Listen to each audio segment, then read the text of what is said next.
사랑하는 여러분, 지난 한 주간도 수고 많으셨습니다. 일상에서, 세상에서 예수 닮은 사람들로 예수 따라 사시느라고 고생 많으셨어요. 많이들 힘드셨을 겁니다. 그래도 오늘은 제8일입니다. 예수의 부활을 통해 하나님께서 새로운 창조를 이루신 날이에요. 어제까지 우리의 삶이 어땠든지, 어제까지 우리가 어떤 사람들이었든지 오늘 제8일에 우리는 우리가 새로운 피조물이 되었다는 고백을 새롭게 하는 겁니다. 새롭게 시작하는 거예요. 8일의 삶을, 하나님과 춤추는 삶을, 부활하신 예수의 생명력이 우리에게 주어졌음을 새롭게 고백하면서 어제까지 어땠든지 관계없이 이제 우리는 또 오늘 새로운 삶을 시작하는 줄로 믿습니다. 그렇게 오늘 새로운 피조물로서 하나님과 다시 춤추기 시작하는 우리 모두가 되기를 주님의 이름으로 축복합니다. 이제 그런데요, 이렇게 예배드리면서 찬양하고 말씀 듣고 기도할 때는 그런 것 같은 거죠. 내가 새로운 피조물인 것 같고, 이제 이렇게 예배 마치고 내가 일상으로 세상으로 흩어지면 다 덤벼, 다 변화될 것 같은 거예요. 막상 일상의 삶으로 돌아가면 사실 우리 쉽게 낙심하고 절망하기 쉽죠. 오늘 본문 역시 혼란과 절망 가득한 마음으로 무거운 발걸음을 옮기던 예수의 제자들의 이야기를 담고 있습니다. 예수께서 부활하신 바로 그날이에요. 이 사건이 일어난 날은 예수를 따르던 사람들 가운데 두 사람이 엠마오라는 곳을 향해, 아마 거기가 고향 아니면 본래의 거주지였던 것 같아요. 예수를 따라 나서기 전까지. 예루살렘에서 엠마오까지 대략 11km, 12km 정도 되었다고 합니다. 근데 그 길을 걷고 있는 거죠. 그 두 사람 중에 한 사람의 이름이 기록되어 있습니다. 글로바. 또 다른 한 사람은 누구겠느냐? 이 글로바라고 하는 이름이 요한복음에도 나오는데, 예수님의 십자가 아래에 여인들이 여러 명 있었잖아요. 그 여인 가운데 한 사람이 글로바의 아내 마리아였어요. 그 여인 가운데 십자가 아래에. 그럼 우리는 추측을 할 수 있죠. 아, 이 두 사람은 글로바하고 글로바의 아내 마리아가 아니었겠느냐. 이 부부가 지금 자기 고향, 본래 자기 집을 향해 걸어가고 있었던 것이 아닌가. 우리는 그렇게 추측을 해봅니다. 예수님이 십자가를 지실 때 이들은 예루살렘에 있었고요, 글로바의 아내가 십자가 바로 밑에까지 따라갔던 걸로 보면 아마 글로바도 그 근처에 있었을 거예요. 어떤 의미죠? 이들은 12 사도는 아니었지만 예수님과 가까이 있었던 예수님의 제자들이었다는 것입니다. 주님과 친분이 돈독한 제자들, 우리는 그렇게 추측을 할 수가 있습니다. 근데 이들이 왜 다시 고향으로 돌아가고 있었을까? 이 길에서 어떤 사람을 만나죠. 낯선 사람을 만납니다. 이 낯선 사람에게 자신들의 처지를, 형편을 털어놓는 거예요. 그런데 자신들의 형편을 이렇게 설명합니다. 예수 알지 않냐? 우리는 그 예수가 이스라엘을 속량할, 해방시켜줄 분으로 믿고 그분을 따랐다. 그런데 그분이 십자가에서 죽었다. 괄호 열고, 이제 우리의 소망과 기대는 다 끝났다. 그래서 우리는 지금 고향으로 다시 돌아가고 있다. 이것이 이 두 사람이 길에서 만난 사람에게 털어놓는 자신들의 형편입니다. 그런데 여기 중요한 사실이 하나 있어요. 이 두 사람이 길에서 만난 사람에게 자신들의 형편을 얘기하면서 어떤 얘기까지 하는가 하면, 그런데 오늘 새벽에 여자들 몇 사람이 예수의 무덤에 다녀오더니 이상한 말을 하더라. 예수의 시신이 없더라. 그리고 누군가가 예수께서 다시 살아나셨다고 이야기를 하더라. 자, 이런 얘기를 하는 거예요. 그럼 우리가 무엇을 알 수 있죠? 이 두 사람, 글로바와 아내는 예수께서 부활하셨다는 메시지를 들은 거예요. 그런데 믿지 못한 거죠. 믿지 못한 거예요. 그리고 엠마오를 향해 발걸음을 옮기고 있었다. 우리는 본문의 근거들을 통해 그렇게 결론을 내릴 수 있습니다. 그런 그들에게 예수께서 찾아오신 거죠. 처음엔 알아보지 못했는데 알고 보니 길에서 동행했던 그분이 부활하신 예수 그리스도셨습니다. 이 예수께서 이들의 이야기를 들은 다음에 좀 핀잔을 주시기는 해요. 야, 너네는 왜 부활했다는 소식까지 듣고도 그렇게 더디 믿느냐? 너희들 왜 그렇게 깨닫지를 못하느냐? 이렇게 책망하시기는 합니다. 그런데 책망하시기는 하는데 이들과 함께 길을 걸어주시는 거예요. 함께 길을 걸으시면서 이들에게 친절하게 설명을 해주시는 겁니다. 지금 무슨 일이 일어나고 있는지를. 자신이 예수라고 하는 것을 드러내지 않으신 채로 말이죠. 그리고 이 예수와의 만남을 통해 이 엠마오로 가던 두 사람은 결국은 발걸음을 돌려서 다시 예루살렘을 향하죠. 예수와의 만남이 다시 삶을 돌려놓는 겁니다. 180도 방향을 바꾸게 하는 거예요. 본래 가야 할 곳, 있어야 할 곳에 있게 하는 겁니다. 여러분, 우리 예수님이 이런 분이에요. 우리도 이 엠마오로 가던 두 제자들처럼 분명한 성경의 증거가 있음에도 불구하고, 또 우리가 하나님을 경험한 그런 경험들이 있음에도 불구하고 우리는 자주 믿음의 길에서 벗어납니다. 그런데 예수님은 그런 우리를 포기하지 않으시죠. 외면하지 않으시는 거예요. 찾아오십니다.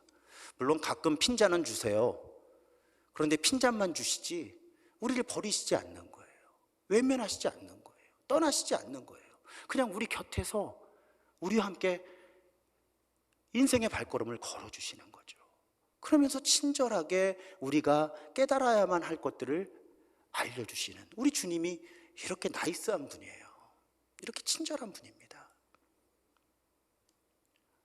자, 그럼 도대체 이 엠마오로 가던 두 사람에게 예수님이 어떤 말씀을 주셨길래 이들의 발걸음이 180도 다시 제자리로 돌아오게 되었는가? 여러분, 의외로 단순합니다. 27절에 보면 이에 모세와 모든 선지자의 글로 시작하여 모든 성경에 쓴 바 자기에 관한 것을 자세히 설명하시니라. 예수께서는요, 모세 오경과 선지서, 결국은 구약 성경이에요. 성경을 통해서 이미 구약 성경에 메시아 그리스도에 대한 예언이 있었고 그것이 지금 성취된 것이다 하는 설명을 해주시는 거예요. 여러분, 예수님의 이 행동은 매우 중요합니다. 왜 그런가 하면 반복되기 때문이에요. 나중에 제자들이 모인 곳에 예수께서 또 찾아오시거든요. 그때 예수께서 또 무슨 말씀을 하시느냐? 본문 44절과 45절에 보면 예수께서 그들에게 말씀하셨다. 내가 전에 너희와 함께 있을 때, 그러니까 십자가와 부활이 일어나기 전에 제자들과 함께 계실 때 예수님이 모세의 율법과 예언자의 글과 시편에 나 그리스도 메시아를 두고 기록한 모든 일이 반드시 이루어져야 한다고 말씀을 이미 하셨다는 거예요. 그 기억을 새롭게 해주시는 거예요. 여러분, 모세의 율법과 예언자의 글과 시편 하면 구약 성경의 분류상 율법서, 예언서, 성문서, 그러니까 구약 성경 전체를 의미하는 거예요. 그러니까 예수는 공생애 내내 제자들에게 성경 공부를 시키신 거예요. 구약 성경을, 당신은 신약 성경이 없었으니까요, 당연히. 그리고 이 구약 성경 속에서 하나님께서 이루시고자 하는 그 일을 예수께서 오셔서 이루셨다 하는 것을 일깨워 주신 것이죠. 한마디로 예수님이 제자들과 하신 가장 중요한 사역은 사실은 여러분 성경 공부였던 거예요. 본문에 그런 정황들이 많이 나타나지 않으니까 우리는 예수께서 행하신 어떤 기적들, 이런 것들에 초점을 맞추기 쉽지만 사실은 오늘 본문의 근거들을 이렇게 역추적을 해보면 예수님이 제자들과 더불어서 하신 가장 핵심되는 사역은 제자들에게 성경을 가르치신 겁니다. 그리고 부활하셨을 때 부활을 믿지 못하는 사람들에게도 역시 구약 성경을 통해서 자신이 어떤 분이신가를 설명한 거예요. 요한복음 5장에서도 예수께서는 이런 말씀을 하십니다. 너희가 성경에서 영생을 얻는 줄 생각하고 성경을 연구하거니와 이 성경이 곧 내게 대하여 증언하는 것이다. 그러니까 성경을 공부하는데 성경 공부의 핵심이 무엇이냐? 하나님이 어떤 분이신가? 그리고 그 하나님이 사람이 되어서 오신 예수가 어떤 존재인가를 깨달아 아는 것이 성경 공부의 핵심이라고 하는 것을 예수께서는 줄곧 제자들에게 가르쳐 주신 거예요. 그래서 여러분, 많은 분들이 예수가 오신 이후에 신약 성경만으로 충분하다고 생각하시는 분들이 계십니다. 그렇지 않아요. 저는 성경 이야기 강의하면서도 말씀드렸죠. 오히려요, 만약에, 물론 신구약 성경 모두가 우리에게 하나님 주신 말씀이지만 만약이에요. 신약과 구약 성경 중에 하나만 선택하라고 하면 사실은 구약 성경을 선택하는 것이 훨씬 안전합니다. 왜요? 구약은 이미 예수에 대한 증언을 다 담아내고 있다는 거예요. 예수님이 그걸 부활하신 이후에 제자들에게 가르쳐 주셨다는 거예요. 오히려 신약은 구약을 전제하고 쓰여진 책이에요. 그러니까 구약에 이미 당연히 기록되어 있는 하나님의 생각을 신약 성경은 기록할 필요가 없었던 거예요. 그래서 여러분, 초대교회 공동체는 히브리인들의 성경, 구약 성경만으로 충분했던 거죠. 그래서 신약 성경이 27권으로 정경화될 때까지 몇 년 걸렸다고요? 거의 400년. 왜? 교회는 신약 성경을 그렇게 필요로 하지 않았어요. 구약 성경을 통해서 하나님이 시작하시고 이루시는 일이 무엇인가를 본 다음에, 우리 사람들이 실패했기 때문에 메시아 그리스도가 오셔서 이 일을 성취하신다, 그분이 예수다 하면 사실은 끝나는 이야기였어요. 그래서 저희가 성경을 전체적으로 읽어나가는 거예요, 항상. 자, 그래서 우리는 성경을 통해서 하나님이 어떤 분이신지, 또 우리가 어떤 사람들인지, 이 세상이 어떤 세상이 되어야 하는지를 이해할 수 있는 거죠. 성경 외에 다른 자료들은 도움이 되기는 하지만 모두 불충분하고 불완전한 것들입니다. 누가복음 16장에도 이러한 주장을 뒷받침하는 근거가 등장을 해요. 여러분, 거지 나사로와 부자의 비유 아마 아실 거예요. 부자가 있고 이 사람은 이름이 뭔지 몰라요. 그런데 거지는 이름이 기록되어 있어요, 나사로. 그런데 죽고 보니 부자는 원어로 하데스, 그러니까 우리가 흔히 한글 성경에서는 지옥이라고 번역하는데, 지옥이라고 번역되기도 하고 죽은 자들의 세상이에요. 죽음의 세상. 그냥 우리 편안하게 지옥이라고 번역을 해보죠. 지옥에 간 거예요, 부자는. 근데 자기 집 문 앞에서 정말 비참하게 있던 거지는 죽어서 낙원에 있는 거예요. 아브라함하고 함께 있어요. 유대인들이 가장 믿음의 조상으로 여기는. 그 만남 속에서 이 부자가 아브라함에게 하소연을 하죠.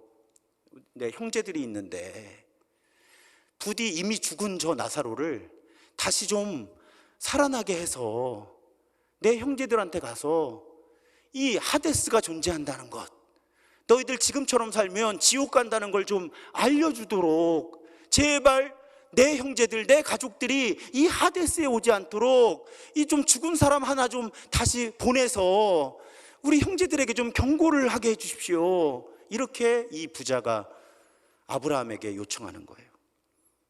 이건 비유라고 말씀드렸어요. 그런데 이 비유 속에서 아브라함이 뭐라고 합니까? 31절에 보면 그들이 모세와 예언자들의 말을 듣지 않으면 죽은 사람들 가운데서 누가 살아날지라도 그들은 그의 말에 귀를 기울이지 않을 것이다. 아주 오늘 설교의 맥락에서 쉽게 설명을 드리면, 이미 우리에게 주어진 성경을 통해서 구원의 길을 깨닫지 못하면 다른 것들로도 소용이 없다는 거예요. 어떤 기적이 일어나도, 심지어는 죽은 사람이 다시 살아나서 이야기를 들려줘도 소용없다는 겁니다. 그만큼 성경이 중요하고 필수적이라고 하는 거예요. 성경 가지고 안 되면 다른 것으로도 안 된다는 거예요.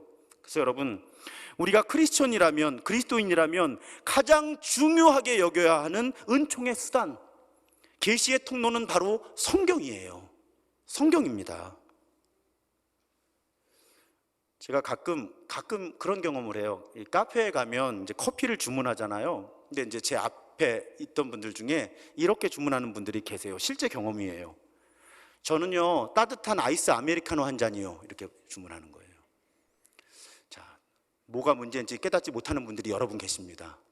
자, 아이스 아메리카노는 얼음이잖아요. 따뜻하면 안 되는 거예요. 근데 이제 아마도 따뜻한 아메리카노라고 얘기를 해야 되는데 이 아이스 아메리카노라는 말이 입에 붙어서 따뜻한 아이스 아메리카노 한 잔 달라고 얘기를 하는 것 같아요. 이제 앞뒤가 안 맞잖아요. 근데 여러분, 성경을 모르는 그리스도인, 저는 마찬가지로 앞뒤가 맞지 않는 말이라고 생각해요. 성경을 모르면 그리스도가 어떤 분인지를 알 수가 없고요, 그리스도가 어떤 분인지를 알 수 없으면 그리스도를 따라 살 수가 없는 거죠. 그러면 그리스도인이 아닌 거죠. 제가 이 부분에 좀 고민이 많아요. 요즘에 한국교회 여러 흐름들을 보면은, 제가 설교자잖아요. 솔직히 고백해요. 가끔씩 저는 그래요. 자꾸 유혹을 받아요. 성경 본문을 깊이 있게 연구하고 묵상하고 이 성경을 있는 그대로 설교해야 된다고 믿으면서도 좋은 예화 없나? 좋은 미디어 자료 없나? 교인들이 보면 감동하고 목사님 오늘 설교가 은혜스럽습니다, 이렇게 고백하게 만드는 다른 재료가 없을까? 사실은 그런 자료를 찾아다니고 싶은 그런 압박을 많이 받아요. 실제로 교회에서 임원들을 세워요. 집사, 권사, 장로 이렇게 세우잖아요. 근데 제가 위원 자격으로 장로님들 심사하는 모임에 갔는데 좀 안타까운 것은 이분들이 정말 교회에 헌신하는 분들이잖아요. 그래서 장로 후보가 된 거예요. 근데 성경은 너무 모르세요. 오늘날의 교회 문화가 성경을 알아야 그리스도인인데 그 부분을 너무 가벼이 여기고 있는 것은 아닌가. 그냥 열심히 어떤 사역을 하고 열심히 헌금을 하고 어떤 일을 하면 성숙한 그리스도인이라고 믿는 문화가 우리에게 있는 것은 아닌가 하는 그런 조심스러움과 두려움이 저에게 있는 거예요. 그래서 우리 교회는 성경을 아는 교회가 되었으면 좋겠다 하는 것이 담임 목사로서의 저의 매우 중요한 방향입니다. 저는 가끔 그런 생각을 해요. 저는 여러분들에게 은혜를 받게 할 능력이 없는 사람이에요. 제가 설교를 준비할 때마다 뭐라고 기도를 하는가 하면, 하나님, 설교자는 성경 이야기를 하면 하나님이 성경 이야기를 듣는 사람들에게 은혜를 주십시오. 저는 은혜스러운 말씀을 전할 능력이 없습니다. 저는 그저 성경 이야기만 하게 하시고 그 성경 이야기를 듣는 사람들에게 각자의 합당한 은혜는 하나님이 주십시오. 제가 늘 설교를 준비하면서 드리는 기도예요. 여러분, 사실 성경을 안다는 것이 쉽지 않습니다. 극단적인 예를 제가 자주 언급하잖아요. 예수께서 이 땅에 오셨을 때 예수님하고 제일 충돌했던 사람들은 성경을 꿰뚫고 있다는 사람들이었어요. 예수님을 십자가에 못 박은 사람들도 성경 전문가들이었습니다. 오늘 우리도 그럴 수 있는 거예요. 성경을 안다는 건 성경의 지식을 많이 갖는 것과 다릅니다. 성경을 안다는 건 성경을 통해 예수를 알게 되는 게 성경을 아는 거예요. 그렇잖아요. 서기관과 바리새인과 율법학자, 대제사장, 제사장, 예수님하고 충돌했던 사람들은 성경 전문가였다는 거예요. 여러분, 오늘날 이단들도 성경 전문가들이에요. 그러므로 우리가 주장해야 될 것, 추구해야 될 것은 성경의 지식이 아닙니다. 성경을 통해 하나님을 아는 거예요. 그것이 우리가 성경을 공부하고 묵상하는 가장 궁극적인 목표가 되는 거죠. 제가 자주 성경을 밥에 비유해요. 음식에. 그 5가지 이유를 제가 말씀드립니다. 첫 번째는 꼭 먹어야 해요. 안 먹으면 죽잖아요. 여러분, 성경 없는 영적인 생명은 없는 겁니다. 그냥 그렇게 아시면 돼요. 두 번째, 여러분, 음식은 골고루 먹어야 돼요. 편식하면 잘 먹고도 영양실조 걸립니다. 제가 가끔 내가 복음을 버려야 된다고 말씀드리죠. 그건 영적인 영양실조예요. 내가 좋아하는 말씀만 쭉 연결해 놓고 나 성경 잘 알아, 나 믿음 좋아하는 것은 영적인 영양실조입니다. 세 번째로요, 우리가 음식을 먹으면 꼭꼭 씹어 먹어야 돼요. 꿀떡꿀떡 삼키면 소화불량이 일어납니다. 말씀은 꼭꼭 씹어서 공부하고 묵상해야 되는 거예요. 여러분, 아무리 성경을 많이 읽어도요, 아무리 필사를 해도 그 의미를 내 멋대로 해석한다면 그것은 성경을 아는 것이 아니죠. 여러분, 성경을 공부하고 묵상할 때 정말 중요한 건 내 생각이 아니라 이 말씀을 통해 하나님께서 어떤 메시지를 주시느냐예요. 근데 한국교회의 이 큐티 문화라고 하는 것이 많이 왜곡이 되었어요. 그래서 내가 느끼면 하나님의 음성이라고 생각하는 거예요. 그래서 본문의 의도와 전혀 상관없는 해석을 하고 적용을 하고 내게 주시는 하나님의 말씀이라고 고백을 하는 그런 풍조가 있는 게 사실이거든요. 본래 하나님이 어떤 의미와 의도로 이 본문을 주셨는가를 알아야 지금 내 상황 속에 이 본문을 통해 하나님이 나에게 무슨 말씀을 하시는지를 알 수가 있는 거죠. 꼭꼭 씹어 먹어야 되는 거예요, 성경은. 그래서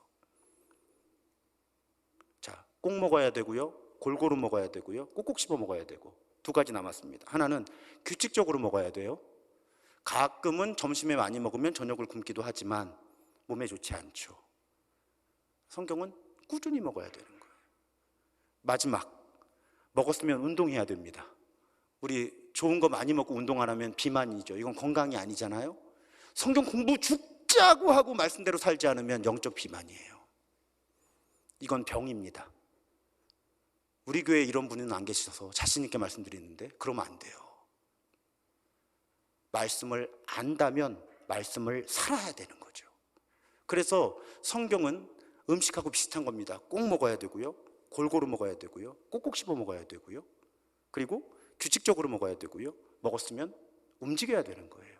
삶으로 살아내야 되는 거죠. 여러분, 이 이미지를 한번 잘 품고 내가 성경을 어떻게 읽어왔고 어떻게 읽어갈 것인가. 여러분, 설교를 듣는 것과 성경을 읽는 것은 다릅니다. 제가 가끔 강조해서 말씀드리죠. 오늘 한국교회 바로잡아야 되는 풍조예요. 뭐 인터넷이고 케이블이고 설교가 많죠. 그러니까 많은 분들이 설교를 들으면 내가 하나님의 말씀을 들었다고 생각하는 거예요. 그렇지 않습니다. 자꾸 그러다 보니까 하나님의 말씀이 아니라 목사의 말이 선포가 되는 거예요. 여러분, 균형을 이루셔야 돼요. 설교 한 편을 들으시면 반드시 성경 한 장을 읽으십시오. 본문을 꼭 읽으세요. 직접 읽으세요. 아니면 드라마 바이블 이런 것들을 통해서 들으세요. 설교를 듣는 것과 하나님의 말씀을 듣는 것 동일하지 않습니다. 너무 많은 교인들이 유명한 목사님들 설교를 들으면서 내가 하나님의 말씀을 많이 듣는다고 생각하시는데 자칫 잘못하면 하나님의 말씀과 목사들의 설교 사이에 거리가 점점 벌어지면 여러분, 정말 성실하게 설교 많이 듣고 정말 하나님의 말씀을 모르게 될 수도 있는 거예요. 제가 목사로서 조심스럽게 말씀드리는 거예요. 제가 설교자예요. 설교자가 이런 말씀 드리기가 쉽겠어요? 목사의 양심으로 말씀드리는 거예요. 설교를 듣는 것과 내가 하나님의 말씀을, 성경을 직접 읽고 묵상하고 기도하는 것은 다릅니다. 꼭 기억하시면 좋겠어요. 우리가 성경을 통해 그리스도가 어떤 분이신지를 정말로 알게 되면 우리는 부활을 살 수 있어요. 하나님과 춤추는 삶을 살 수 있습니다. 이것이 엠마오의 제자들에게 일어난 사건의 본질이고요, 이 일이 우리에게도 끊임없이 일어나게 되기를 주님의 이름으로 축복합니다. 자, 이렇게 엠마오의 제자들이 이제 발걸음을 돌린 거예요. 180도 다시 어떤 일이 기다릴지 모르는 예루살렘으로 돌아오는 겁니다. 그런데 돌아왔더니 거기에 예수를 따르던 사람들이 모여 있는 거예요. 그래서 이 모인 사람들이 서로 감격하면서 자신들이 보고 들은 이야기, 경험한 예수를 나눕니다. 여러분, 이 장면이 우리에게 주는 너무나 중요한 교훈은 우리가 부활을 살아내기 위해서는 다른 사람들이 필요하다는 거예요. 공동체가 필요하다는 겁니다. 여러분, 영적인 여정은 결코 혼자 걸을 수가 없는 거예요. 함께 걷는 길입니다. 그래서 공식적인 소그룹도 필요하고 비공식적으로 나와 교제하는 사람들, 영적인 친구들이 필요하고요, 정기적으로 만나는 사람들도 있어야 되고, 가끔 하나님의 섭리 가운데서 만나게 되는, 그래서 하나님 이야기를 나누는 사람들이 있어야 되는 거고요. 또 최근에는 온라인으로 만나기도 하고 오프라인으로 만나기도 하고, 이런 다양한 모임과 만남들을 통해서 우리가 하나님의 말씀 경험한 것들을 나누면서 우리는 하나님의 사람들로 빚어지는 거예요. 혼자는 결코 이런 일들을 이룰 수가 없습니다. 경험할 수 없는 거예요. 없다는 게 너무나 확실합니다. 있다고 믿으신다면 솔직하게 말씀드리겠어요. 교만입니다. 저희 아버지 말씀을 가끔 드리는데, 이 설교 들으실 텐데, 80대 중반의 원로 장로님이시죠. 30대의 장로가 되셨어요. 평생 신실한 크리스천으로 살아오셨는데 가끔 저에게 그런 말씀을 하세요. 평생 신앙생활 해오셨는데, 저희 아버지의 경험이에요, 교회 안에서도 교인들끼리도 하나님 얘기, 성경 얘기, 교회 이야기 깊이 있게 나누기가 정말 쉽지 않더라. 제가 우리 아버님 가끔 그렇게 말씀하시는 그 말씀을 듣다 보면 몇 년 전에 후배 목사님이 저에게 힘들어 하시던 그 기억이 떠올라요. 제 후배 목사님 저한테 그러시더라고요. 어떤 모임에, 교인들의 모임에 참석을 해서 예배를 드리니까 설교해달라고 설교하시는 거죠. 그리스도인으로 산다는 것에 대해서, 구원에 대해서, 영원한 생명에 대해서, 하나님에 대해서. 자, 그렇게 심혈을 기울여서 말씀을 선포하는데요, 그 모임 딱 끝나고 밥 먹기 시작하면요, 그 다음부터는 도대체 이 모임이 교인들의 모임인지 아닌지를 모르겠다는 거예요. 그 대화를 들으면서 목사가 한켠에서 밥을 먹는데 너무 자괴감이 든다는 거예요. 내가 이러려고 목회하나? 나는 지금 성경을 가지고 하나님과 영원한 생명과 우리 크리스천들의 삶에 대해서 얘기를 하는데, 이 설교를 듣고 아멘 한 다음에 바로 밥을 먹기 시작하는데 어떻게 나누는 이야기들은 이렇게 세속적인 이야기들인가? 도대체 지금 이 말씀이라고 하는 것이 무슨 의미가 있는가 하는 거예요. 자녀 교육 얘기, 부동산 얘기, 주식 투자 재테크 얘기, 맛집 얘기 다 하는데, 여러분, 그런 얘기 해야 돼요. 그런 얘기 하지 말자는 게 아니고, 문제가 뭐냐면 그리스도인으로 살면서 이런 일들을 어떻게 감당할 것인가에 대한 고민이 없이 그냥 예수 믿지 않는 사람들하고 똑같은 관점과 똑같은 수준의 이야기만 하니까 이 목사님이 내가 목사인지 잘 모르겠다, 내가 하나님의 말씀을 가르치고 있는지 잘 모르겠다. 저희 아버님의 고민과 같은 거죠. 교인들끼리 계속 이제 방역수칙도 사라지고 이제 우리 더 많이 모일 거예요. 그 시점에 제가 이런 부탁을 드리는 거예요. 여러분, 예수 믿지 않는 사람들의 관점 가지고 이야기할 곳은 많습니다.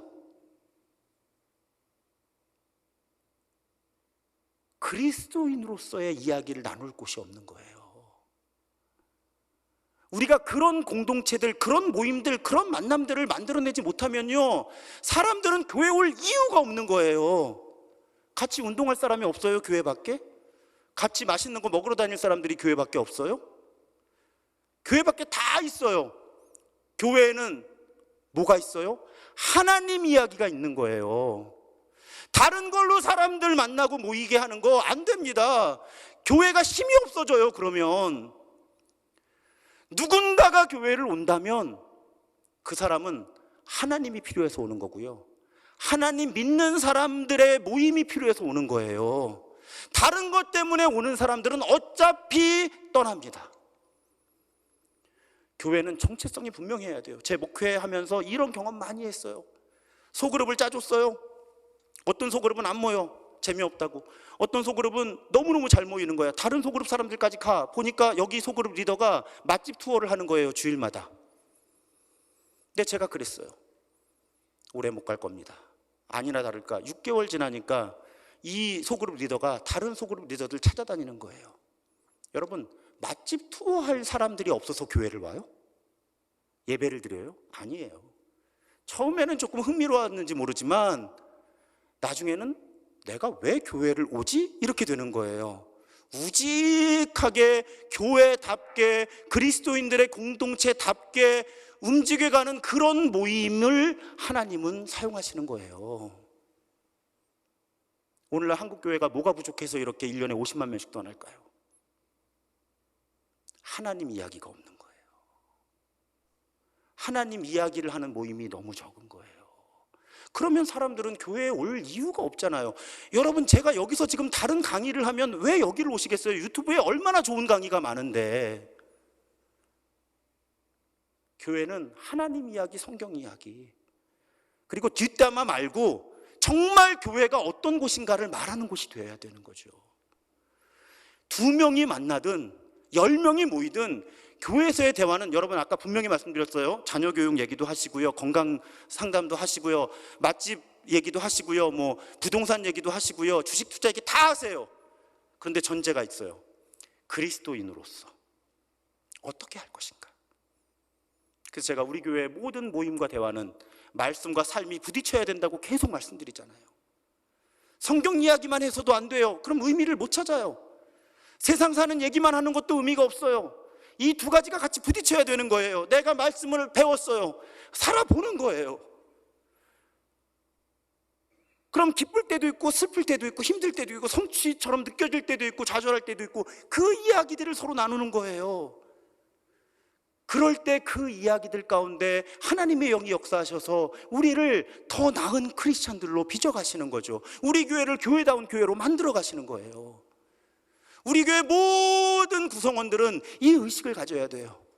내가 교회에 오면 교회 식구, 교회 가족들을 만나면 무슨 이야기를 해야 하느냐 다 하세요.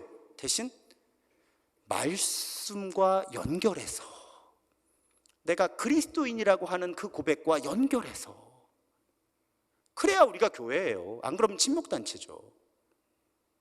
선교회 왜 이렇게 많아요? 교회들마다 선교가 되나요 지금? 아니에요. 왜? 그분들끼리만 좋아서. 이름은 선교회인데 본인들끼리의 친교를 선교인 줄 아는 거예요. 그 사이에 우리들은 복음으로 세상을 설득하는 선교적인 영향력들을 자꾸 잃어가는 거죠. 제가 얼마 전에도 매일 기도회 하면서 그런 말씀 드렸어요. 제일 좋은 건 많은 사람이 모이면서 사람이 변하는 거예요. 근데 저에게 만약에 둘 다는 불가능하고 하나를 선택하라고 하면 저는 많은 사람을 모으기 위해서 목회를 하는 게 아니고요, 저는 이 중에 몇 사람이라도 좀 복음대로 살았으면 좋겠어요. 그게 교회예요. 그게 교회예요. 삶이 변해야 교회예요. 삶이 변해야 교회예요. 말 잘하게 되는 게 교회가 아니고요, 삶이 달라지게 되는 곳이 교회예요. 저는 기왕이면 그런 교회 목사하고 싶어요. 다만 몇 사람이라도 복음 때문에 삶이 변했다는 간증을 듣는 그런 교회 목사하고 싶어요. 저는 그것 때문에 예수님이 십자가 지시고 부활하신 거거든요.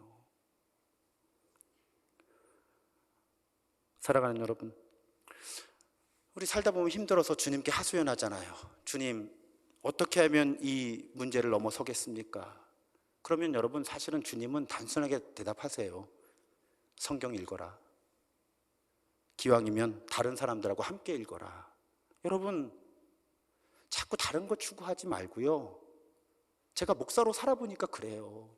성경을 읽고요, 다른 사람들하고 함께 읽고요, 하나님이 어떤 분이신지 알아가고요, 우리가 어떻게 사는 삶이 하나님 앞에 합당한 삶인지를 알아가면요, 문제를 넘어설 수 있는 힘이 생기더라고요. 문제가 사라지지 않아도요, 문제를 딛고 넘어갈 수 있는 힘이 생겨요. 제 경험이에요. 이거는 다른 거 추구하지 말자고요. 성경 읽어요. 같이 읽어요. 그리고 말씀과 삶이 부딪히는 얘기를 해요.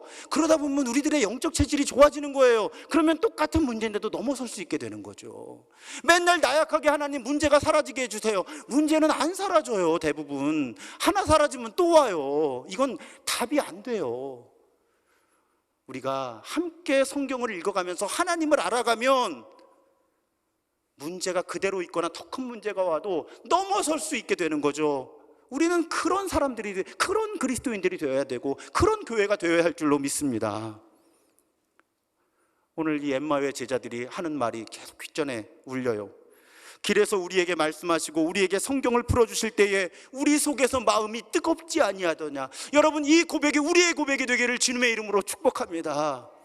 우리가 성경을 읽을 때, 함께 읽을 때 하나님의 영이 우리에게 그 말씀을 깨달아 알게 하시고 그 말씀을 우리가 살아낼 때 우리 가슴을 뜨겁게 하시는 하나님의 은혜를 경험하는, 그리고 문제가 똑같이 있어도 그 문제를 넘어설 수 있는 사람들이 되기를, 그렇게 성경을 통해 빚어지는 우리 한 분 한 분과 우리 교회가 되기를 주님의 이름으로 축복합니다.